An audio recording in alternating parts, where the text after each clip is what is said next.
G'day guys, this video is on cataracts and what we could do about them.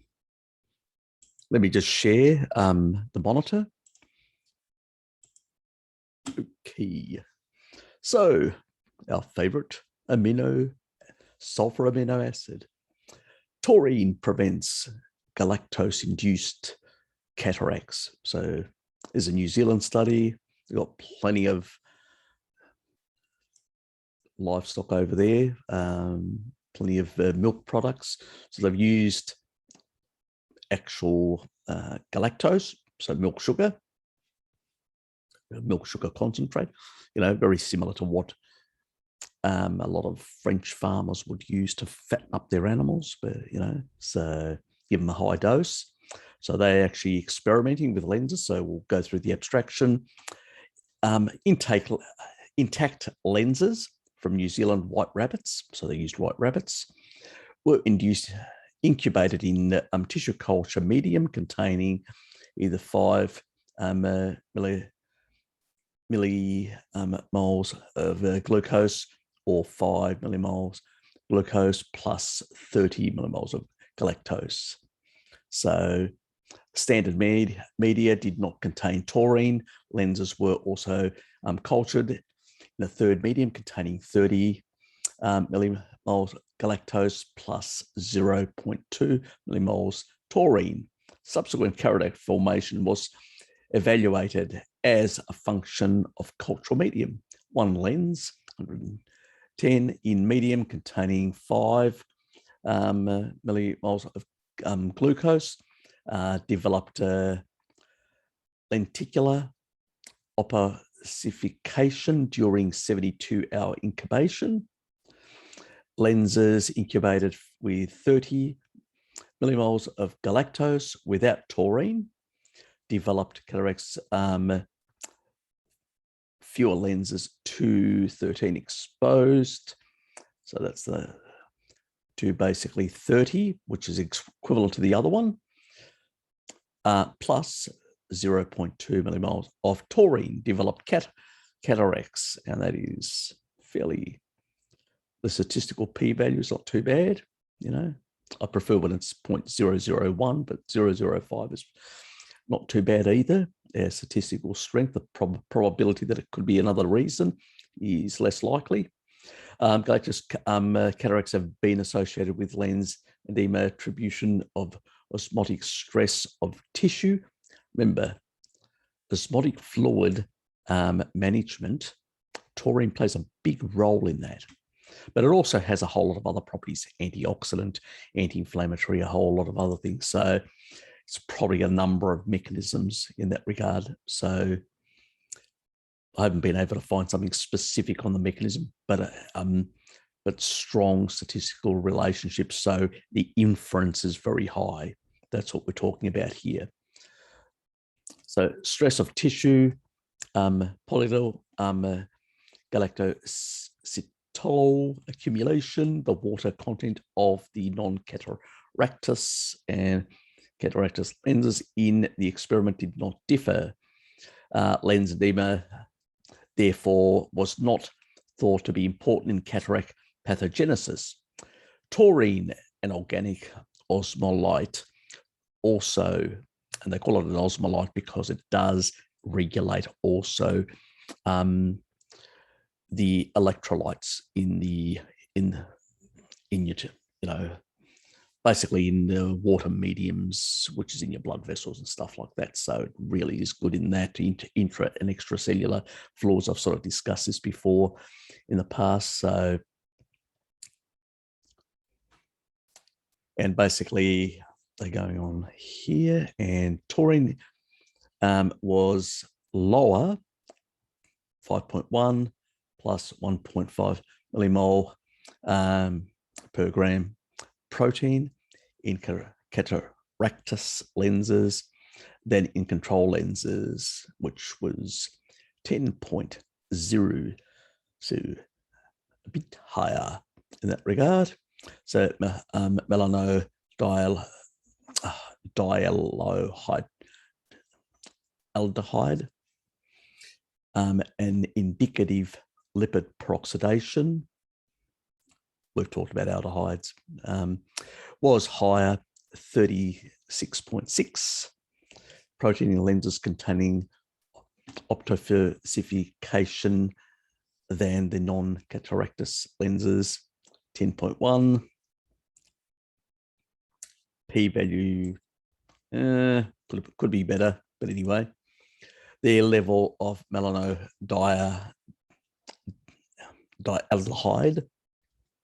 suggests lipid peroxidation was increased in the process of sugar cataractogenesis.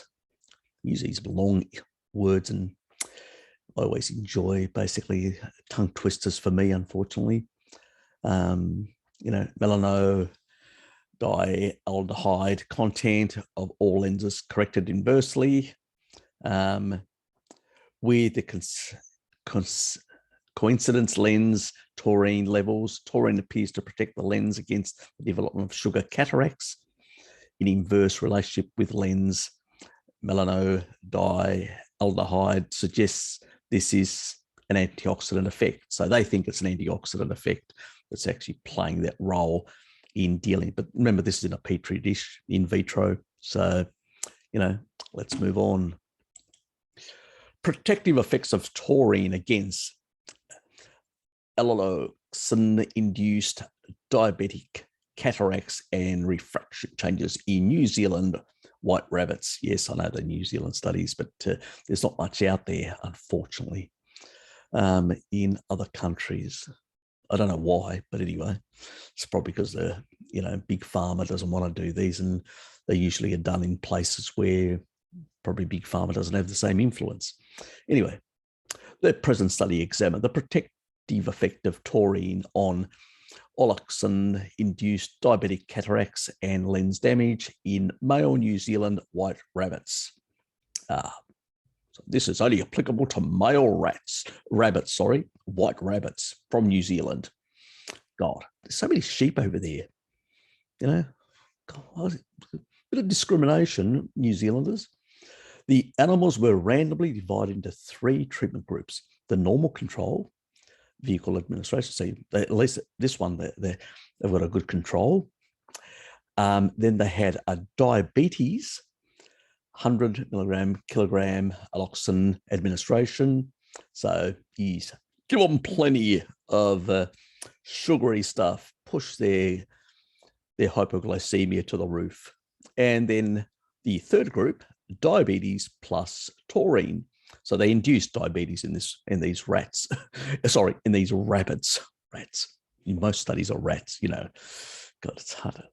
Anyway, taurine dissolved in drinking water and alloxin administration. The results showed alloxin-induced diabetes caused significant hypoglycemia, hyperoptic refraction shifts. So it altered this sort of, the sort of shape effect and cataract formation and lens damage compared with the normal control group. So the normal control group, obviously, the ones that basically were made diabetic, they pretty much showed a lot of damage so their eyesight was, quite damaged in a sense. They had difficulty seeing. And then pretty much what they did, in contrast to the administration of taurine for 24 weeks, significantly ameliorated the alloxin-induced elevated levels of blood glucose, levels of hyperoptic refraction error shifts in the eyes, and progression of diabetic cataract formation in the lens in rabbits. Moreover, histopathology showed that the taurine supplement reduced the incidence of lens lesions induced by hypoglycemia. Nothing like sugar to cause a lot of damage. Overall, studies demonstrate that taurine exhibits potent protective effects against alloxin-induced diabetic cataracts and refraction changes in rabbits. So pretty much we've got petri dish. Now we've got an animal study. And let's move on to the next one, humans. Studies of protein and taurine normal, senile, and diabetic cataracts, human lenses. An attempt has been made to explore the possible role of taurine in cataractogenesis. Normal lenses were obtained from eye bank donors. So they got basically human eyes in this regard from donors. So the problem is most people are in their old age, and for whatever reason, you're not allowed to experiment on them. So you can't induce diabetes, you can't induce a certain pathology. They can only do it to the rabbits. So, this is just basically to cover, to do the full circle between the animal lens stuff. You see the same effect. So we could extrapolate from that, the likelihood that it'll have similar effects like it has in another mammal, taurine, is what we're trying to actually get here. Anyway, lenses were undergone cataractus lenses with patients who had undergone surgery for cataract extraction. Lenses were weighed and homogenized extraction, isolation, and estimated protein taurine were carried out. It has been found that the lenses wet weight increases progress with stages of maturation of cataracts from mature to hypermature, which was significant and also increased in age. Diabetic cataract groups were shown to an increase similar to that of a senile cataract. Taurine and total protein decreased with different stages of maturation cataracts, not with age.